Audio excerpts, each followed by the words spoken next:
my name is Dylan Bradley. I'm Connor Bradley. You're supposed to do Connor Bradley. Connor Bradley. And the name's Bradley. yeah, Bradley. Dylan Bradley. Welcome to Awkwardly Equipped. This is episode 2.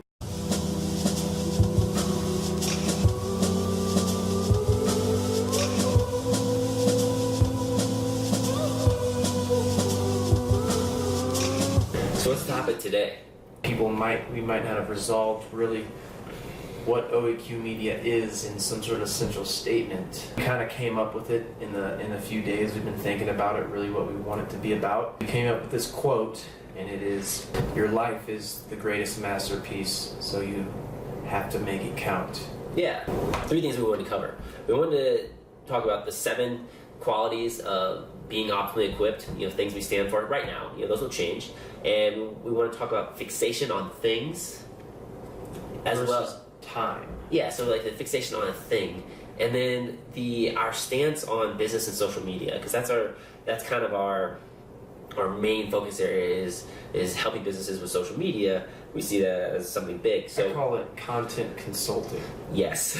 So let's get into those areas. And so we're going to start with the 7 things of being OEQ, optimally equipped.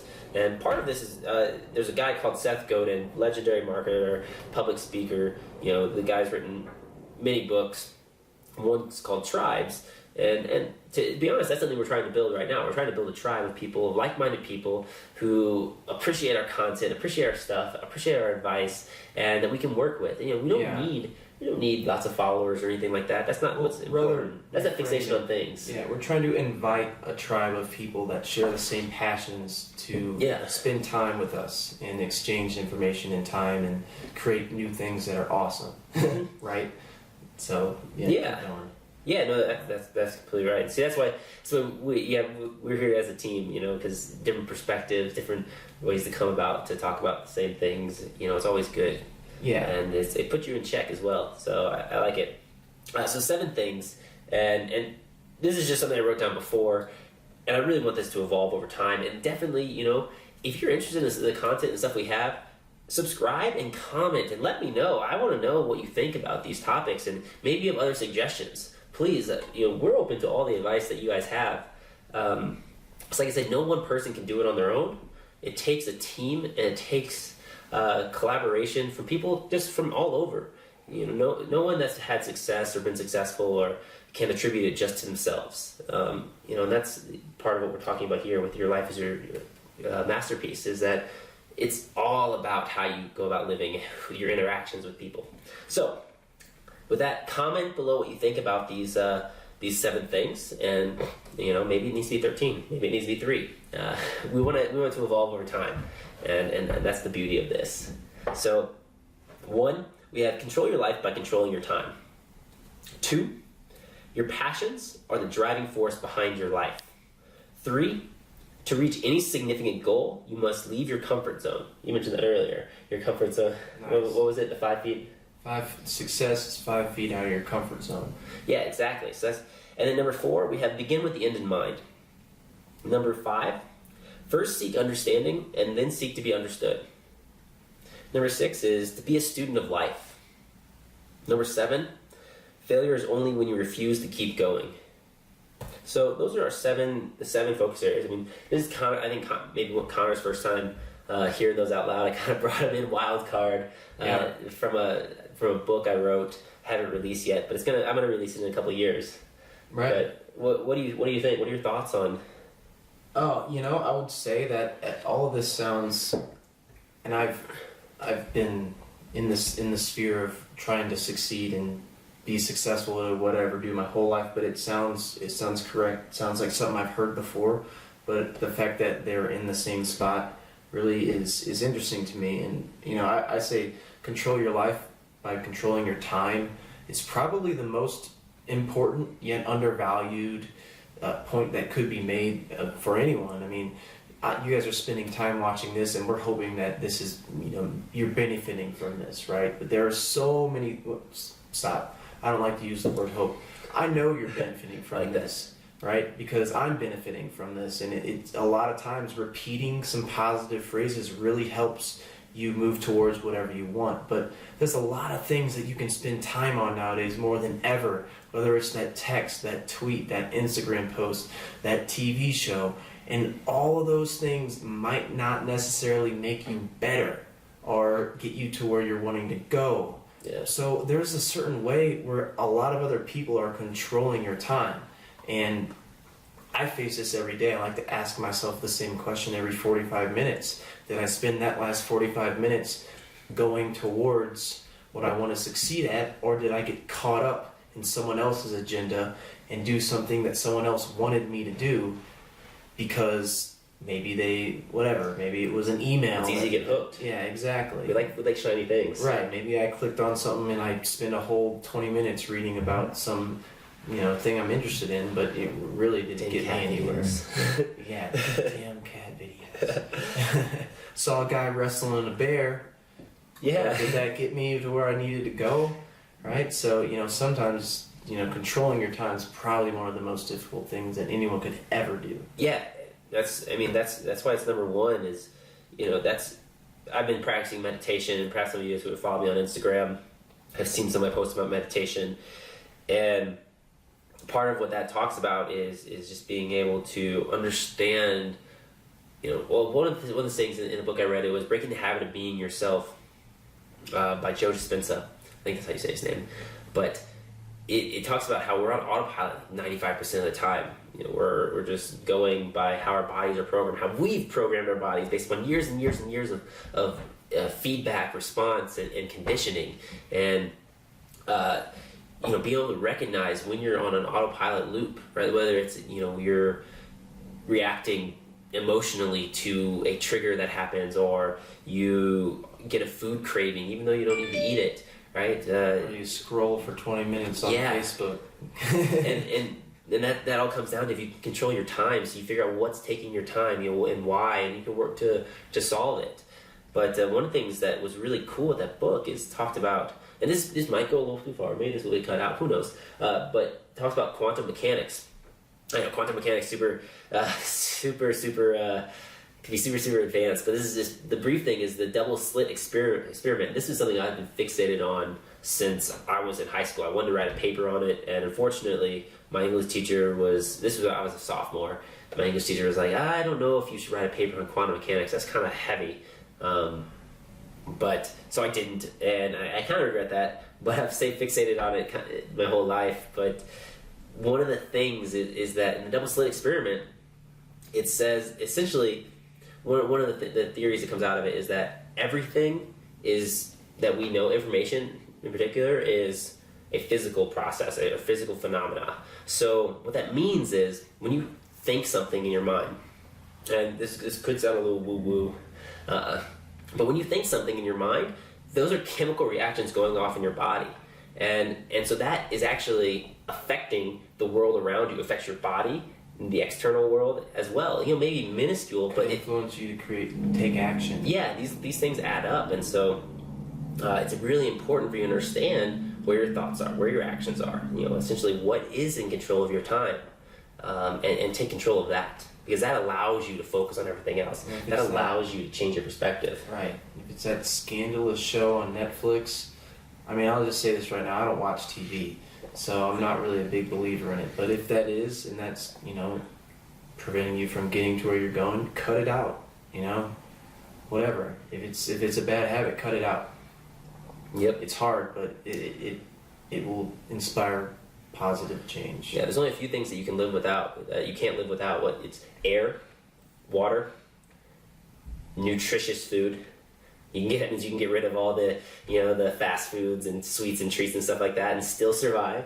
And I think it's social companionship for us humans. We're social beings. So is there anything else you need shelter, obviously, but you can do pretty well without some shelter too, depending on what climate you live in. But yeah, it's air, food, water, social companionship, and shelter. And I would, elaborate that on a more scientific factor, but there's a lot of chemical processes that we may need for happiness, and, a lot of that is movement. So, going out and doing something, you can't just sit around. Yeah. Exercise. Yeah. And these are things that, again, that's stuff that we emphasize with OEQ.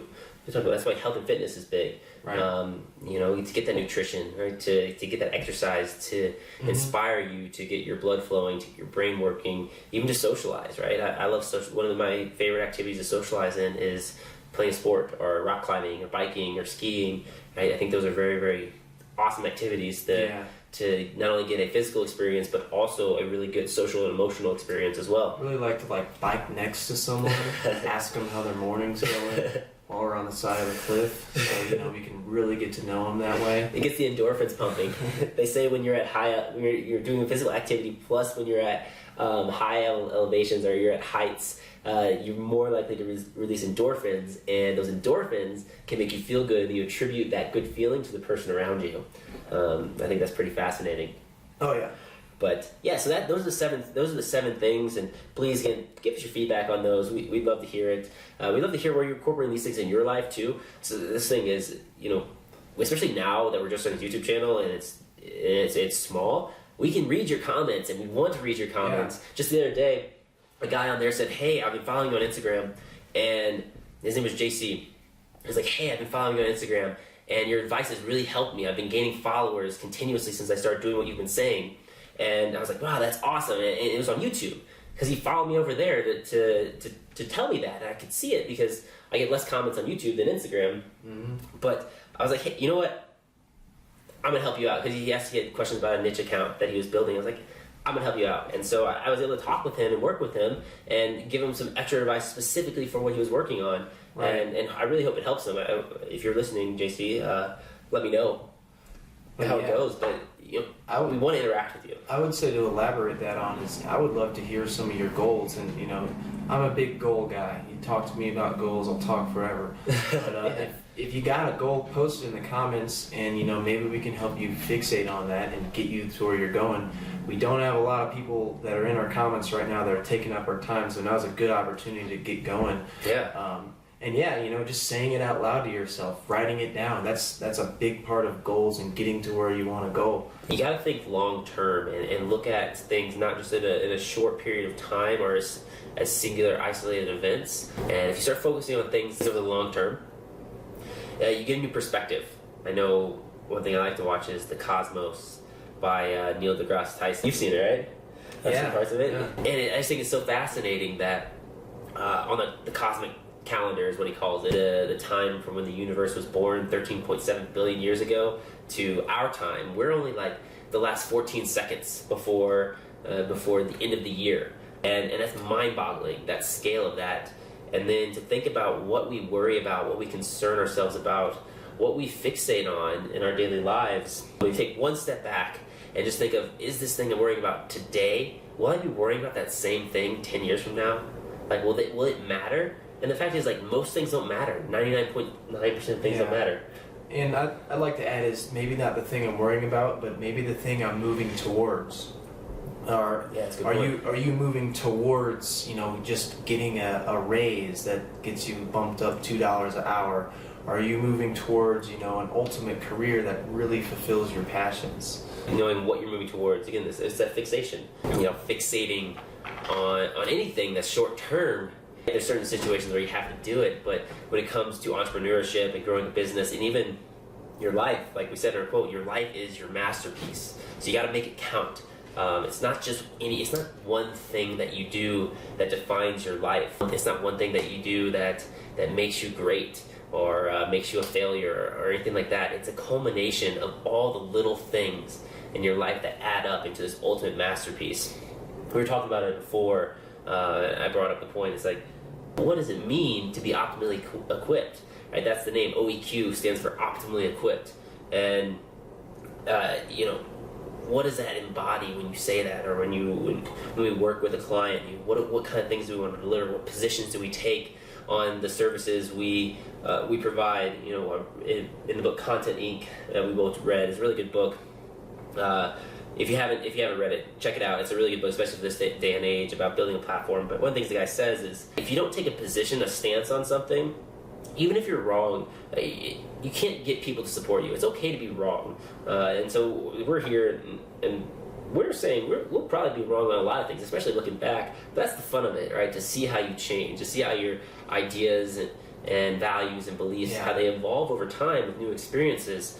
And that's kind of what you're saying, is you got to be open to new things, right? Yeah, and I'd also like to say that, you know, it's okay to be wrong, like you said, and you know, maybe like to try to take, I like to do this all the time, but try to take wrong out of the vocabulary of how we're discussing things and say, you know, if you look at everything objectively and we try to figure out, you know, maybe why they did that wrong thing, you know, we can come to more conclusions based off of that research or knowledge than we can by just assigning something as wrong and dismissing it. So it causes us to think deeper about issues. Mm-hmm. And that's a big thing of mine is, you know, I'll look at someone and I'll be like, oh, they did that wrong. That'll be the first thought that I think of. But the next thought I'll think of is like, well, why did they do that?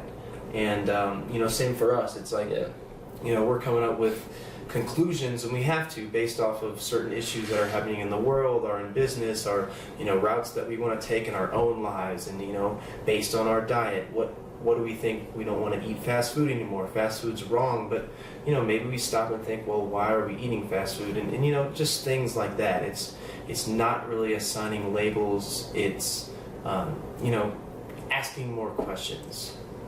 Part of it, you know, part of it also being an entrepreneur, because that's something that we talked about. We said we talk about is, you know, mindset, motivation, lifestyle, fitness, social media, being an entrepreneur.